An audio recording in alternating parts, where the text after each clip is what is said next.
Ahojte priatelia, zdravím vás. Keďže anielské video malo neskutočne veľa odkazov a chceli ste toto video, tak vám to idem pozrieť. Dobre, čo vám odkazujú teda anieli? Ideme sa na to pozrieť. Vyberte si anielika.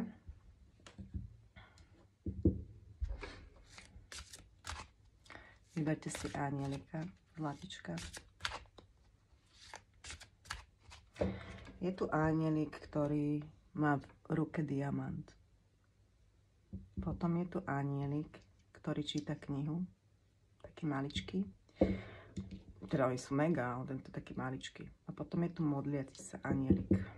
Tak ideme sa pozrieť na vás, zlatička. Čo vy tu máte?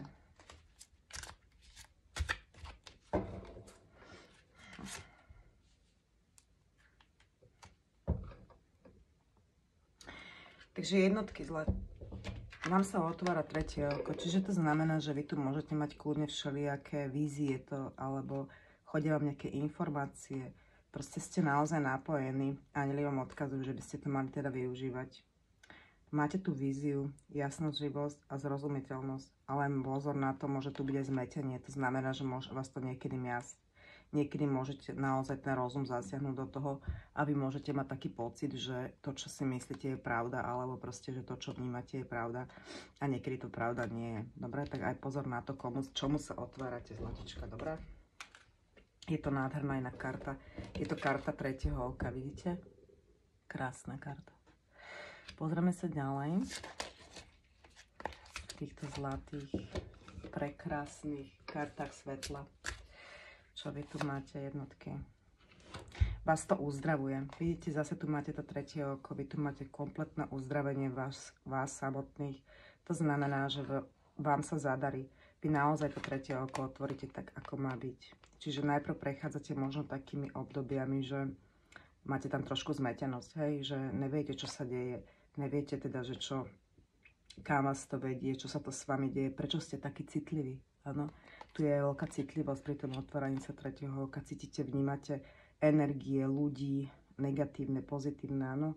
A tu je to uzdravovanie sa. Tu sú aj anielské krídla, čiže tí anielikovia nad vami bdejú. Oni vás vlastne vedú tou cestou, aby sa vám niečo nestalo. Je tu uzdravenie sa vďaka tomu tretiemu oku. Čiže vy sa v podstate tu uzdravujete, čo je nádherné. Vďaka tomu, že sa vám otvára to tretie oko, vy pochopíte veľmi veľa vecí. Vy v podstate pochopíte, kam vaša duša smeruje, čo tu máte prežiť. A je dosť možné, že by ste sa tomu mohli aj venovať, keďže ste takýto otvorení. Dobré? Jednotky. Tam odkazujú anjeli. Máte sa veľa smiať. Potrebujete sa poriadne zasmiať. Čiže mali by ste sa poriadne zasmiať. Evidentne ste trošku depresívni, alebo máte také depresívne nálady, ale to je normálne, keď sa tretie oko otvára, tak sme takí všelijakí, hej, zmetení, pomilení, unavení z energií, áno, takže máme pocit, že sme niekedy prekliatí, niečo sa nám nedarí, lebo sami sebe niekedy vytvárame nejaké bloky, dobre? Čiže zlatička, vy tam máte uzdravenie jednotky, nechte akýkoľvek, to je ďalší odkaz od anielov, že vám tam ide uzdravenie, či emócií, či zdravotného stavu. Vy sa tu dáte dokopy jednotky. Nad vami je veľká ochrana. Dobre? Máte nájsť svoju vnútornú rovnováhu. Čiže vidíte, zase tu sú tie váhy. Hej? Máte nájsť tú vnútornú rovnováhu. Čiže ste tu nejaký rozhádzaní kvôli tomu, že sa vám otvára tretie oko. Áno? Všetci to tak máme. Všetci sme tým prešli. Máte si vyberať len pozitívne myšlienky. Vidíte, tu je ten smiech. Čiže ono to úplne sedí na vás. Áno? Tí, ktorí si vybrali tohto anielika. A ďalší odkaz od anielov je čerpaj zo svojej vnútornej múdrosti. Čiže vy v podstate viete, čo máte robiť. Áno? Vy ste veľmi silní, čo si vôbec neuvedomujete a vy viete, čo máte robiť. Zlatička. Takže toto boli jednotky. Áno? Teraz ideme na dvojky. Toto je ten prvý anielik. Ideme na tohto anielika, ktorý číta tú knižku. Ideme sa pozrieť, čo vy tu máte. Aký je anielský odkaz pre vás? Čo vám odkazujú tí anjeli? Volám archaniela Michaela, nech mi pomôže pre tieto dušičky. Anielský odkaz. Vy tu máte nejakú výzvu, zlatička. Nejaké bloky, strach a negativita, zrada. Niekto vás tu zradil. Vy tu máte nejaké bloky. Vidíte, ako tu na ten človek bojuje, ako sa bojí. Vy už sa bojíte ľudí. Vy tu máte voči ľuďom takýto ten šip a vy sa tu už bojíte ľudí, hej? Evidentne ste sa dali do samoty, vy sa tu stránite nejakých ľudí. Bloky, strach a negativita, zrada. Niekto vás tu zradil. No pozrieme sa na vás. Uvidíme, čo nám povedia tieto kartičky. Karty svetla. Božské mužstvo. Vy ste ešte do mužskej energie, zlatička. A vás to chráni. Vy sa tu chránite pred ľuďmi a pred všetkými inými negatívnymi vplyvmi, hej, ale ste dosť depke, takže pozrieme sa, čo nám poradia jednorožci. Vy tu máte dosť také, dosť ste sklamaní, vás tam niekto zradil, dvojky, ale všetko bude dobré. Vy ste išli do mužskej energie a vás to chráni. To je úplne krásna karta, vidíte? Vy tu máte plameň, neviem, či nejste ohnivé znamenie, pretože tu je taký obrovský plameň. Božské mužstvo, výzvy. Vy tu máte nejakú dokonca, ešte máte niečo prekonať, ale vy tam máte strach. Máte sa sústrediť na svetlo vo vnútri seba. Aj druhých. Čiže nepozerať vlastne na to, čo je vonku. Tu je niekto veľmi ubližený a sklamaný. Nemáte sa pozerať na to, čo je vonku, ale na to, čo je vo vás a čo je v tých ľuďoch. Čiže nie na to, ako vyzerajú, ale na to, čo majú v sebe.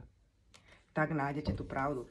To znamená, že vy sa nemusíte tu nastrániť ľudí, hej, ale vy si tu máte vlastne sa pozerať na tých ľudí, napríklad do očí. Tam vidíte, čo tí ľudia sú zač, hej. Pozerajte, počúvajte, čo tí ľudia rozprávajú a vnímajte hlavne také tie pocity, ako sú reč, to, čo pre vás robia a tak ďalej. Čiže nevšimajte si to, ako vyzerajú, ale to, čo tí ľudia pre vás robia, ako sa s vami rozprávajú, ako sa k vám správajú, hej.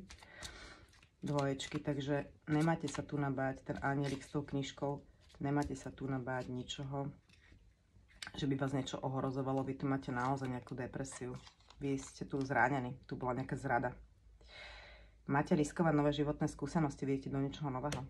Čiže tu sa nemáte bať toho nového, to, čo vás čaká, to, čo vás očakáva, preto tu je ten boj, hej?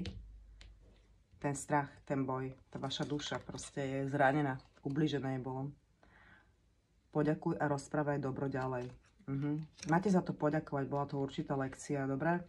A máte byť ďalej dobrý, proste akože oslobod sa. Máte sa oslobodiť tu od minulosti a začať príjmať úplne od začiatku všetko, čo vám do života ide. Dobre, čiže vy sa tu máte oslobodiť od toho zranenia, ktoré vám bolo spôsobené. To vám anjeli odkazujú, že stoja pri vás, že sa máte oslobodiť od toho. A máte odznovu začať vnímať ľudí takých, akí sú. Ne s predsudkami, takých, akí sú. Dobre, toto bol ten čítajúci anielik a teraz ideme sa pozrieť na tohto anielika, modliaceho sa. Čo vy tu máte, zlatička? Neviem, či tu zase nemám nakrivo. Čo vy tu máte, zlatička? Troječky. No, ideme sa pozrieť, tatínko, na tohto anielika modliaceho sa. Má tieto dušičky. Čo tu majú tieto dušičky, tatínko? Niekto vám tam ublížil. Krajina snu, práce ze sny, podviedomí, predstavivosť. Takže mali by ste trošku ísť do toho duchovna, trošku by ste mali začať čítať, mali by ste si tu na niečo vizualizovať, čo si prajete. A ono sa vám to splní. Tu je niečo, nejaký sen, po ktorom vy túžite, zlatička. Pozrieme sa na tieto svetelné karty. Čo to tam si vizualizujete? Čo to tam chcete? Máte si vizualizovať to, čo chcete. Vy po niečom túžite.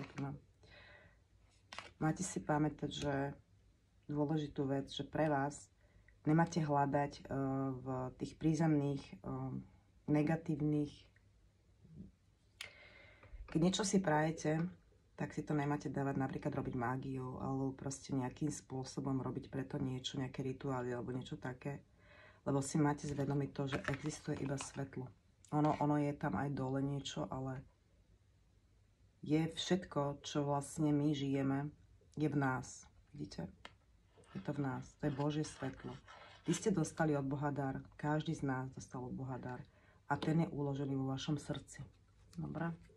Takže tu nemáte sa znižovať k niečomu čiernemu, ale máte počkať na to, kým vám to bude dopriaté, kým prídete do toho vlastne bodu, kam máte prísť a a príde vám to, po čom túžite. Nemáte nič urýchlovať, dobre? Čoho sa to týka? Máte, vidíte? Stojí za to počkať. Tvoja trpezlivosť bude odmienená. Tu nemáte nič robiť. V podstate preto, aby sa vám niečo splnilo. Vy tu máte počkať a veriť a vizualizovať to, čo chcete. Nemáte spadať do niečoho, čo je proti prírode. Áno? Všetko, čo sa má stať, sa stane. Všetko sa stane tak presne, ako sa to má stať. Čo vám odkazujú anjeli. Vy tu stále máte niečo, že neviete počkať na niečo. Že veľmi si niečo prajete a chcete to urýchliť. Ste pod najvyššou ochranou.